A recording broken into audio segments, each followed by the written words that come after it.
नगर निगम के इतिहास में नगर निगम के कर्मचारी भी इस बात को लेकर उत्साहित हैं कि जी पहली बार ऐसी सरकार आ रही है जो एक्चुअली अरविंद केजरीवाल जी के नेतृत्व में जैसे दिल्ली सरकार चल रही है वैसे ही उसी कमिटमेंट के साथ में अब एमसीडी की सरकार चलने वाली है। तो इसके लिए आपको बहुत बहुत बधाई कि आप ऐसे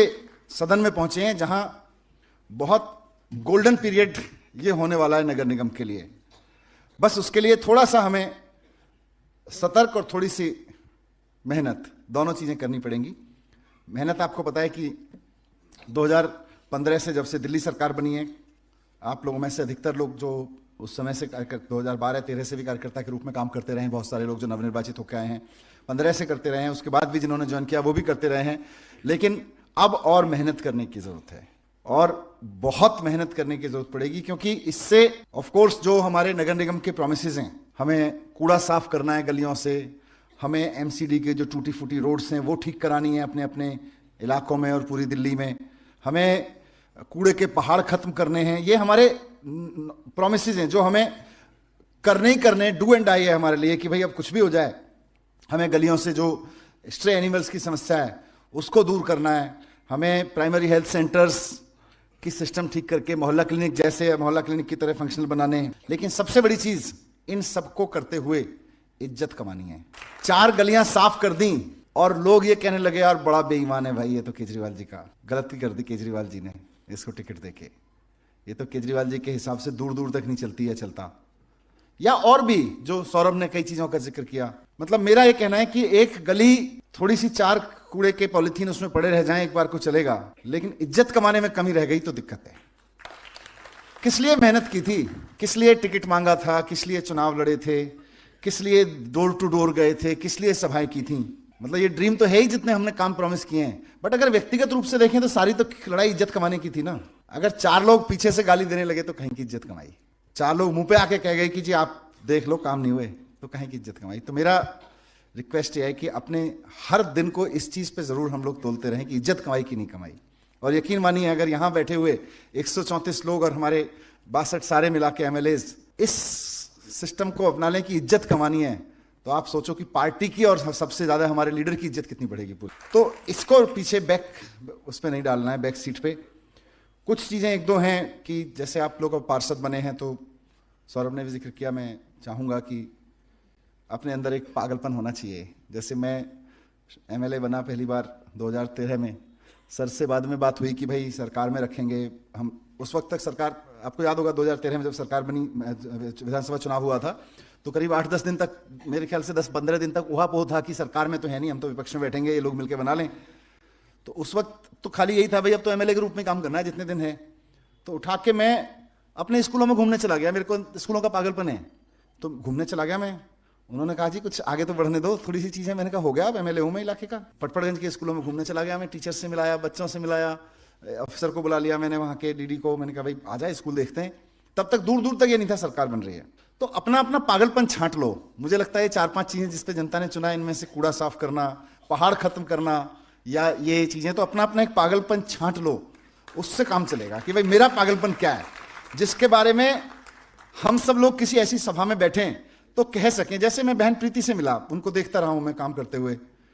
मतलब जो सौरभ ने जिक्र किया सर कि जनता से संपर्क, with due respect to everybody, बहुत सारे लोग पुनर्निर्वाचित होकर आए हैं, हमारे एमएलएज भी हैं,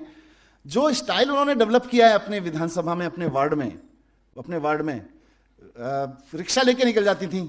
जब वो पार्षद रही, और इंडिपेंडेंट पार्षद रही हैं, हमेशा रिक्शा लेके निकल जाती थी और बोलती थी कि भाई आपकी पार्षद आपके द्वार। तो सबको पता था कि बहन प्रीति को ढूंढने की जरूरत नहीं है, 4 दिन बाद इधर ही रिक्शा लेके आ रही होगी। तो ये अपना स्टाइल है, अपना पागलपन है। कोई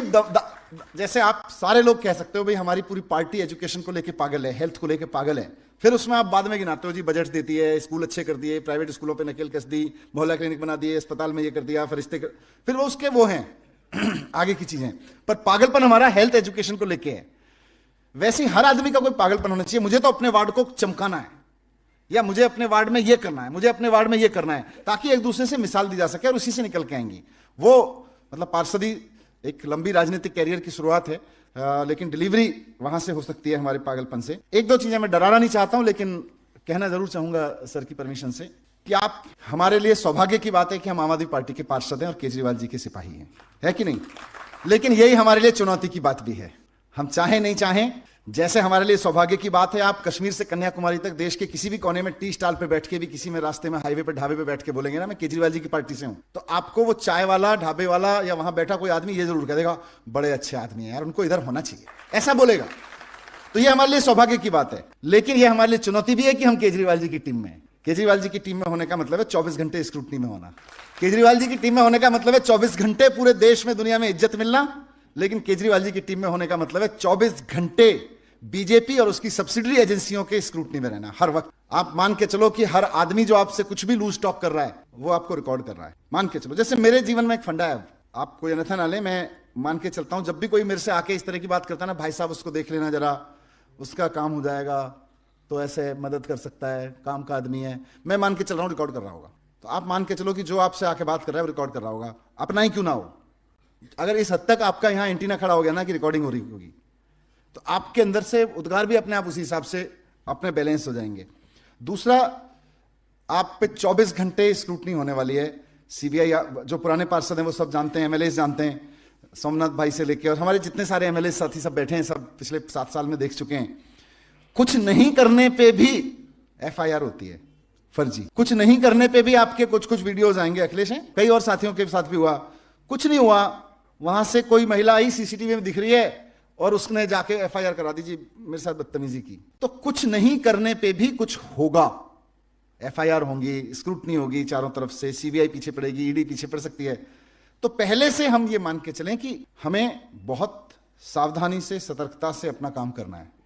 कहीं मैं गलत करने के लिए नहीं कह रहा, मैं कह रहा हूं गलत तो करना ही नहीं है, लेकिन लूज टॉक भी ना करें। आपने देखा होगा कि छोटी सी लूज टॉक का कोई वीडियो ऑडियो उठाता है और हंसी मजाक की बात का भी ऐसे करते हैं, देखो ये कर रहे हैं, फिर बड़ी मुश्किल होगी। तो इसलिए उससे बचें। दूसरा, मैंने सर के साथ डिस्कस करके एक छोटी सी व्यवस्था की है, ताकि बहुत सारे पार्षद मुझसे भी समय आए मेरे पास में, बहुत सारे मिलना चाह रहे थे, मेरी भी व्यवस्थाएं रहती हैं, सर से मिलना चाहते हैं, और बहुत सारे कुछ कुछ पूछ रहे हैं, जी अब काम कैसे करें, क्या करें, कैसे करें, ये चल रहा है, वो चल रहा है, हमें जाना है, आना है। तो सौरभ ने एक आइडिया दिया कि कुछ कुछ अपने एमएलएस के साथ में मिलकर थोड़ा घूम लीजिए, उनके साथ में एक दिन, किसी मिनिस्टर के साथ भी एक आध दिन रहना, रह लीजिए, वो भी कुछ आइडियाज हैं। लेकिन थोड़ी सी एक व्यवस्था भी बनाई है कि मैंने आतिशी जी को, दुर्गेश जी को और आदिल और सौरभ हैं, आदिल, सौरभ, आतिशी, दुर्गेश का, अच्छा दुर्गेश भी पीछे बैठे हैं, तो इन चारों को 3-3 जोन के लिए जिम्मेदारी दे दी है। आप बोले तो मैं बता देता हूं,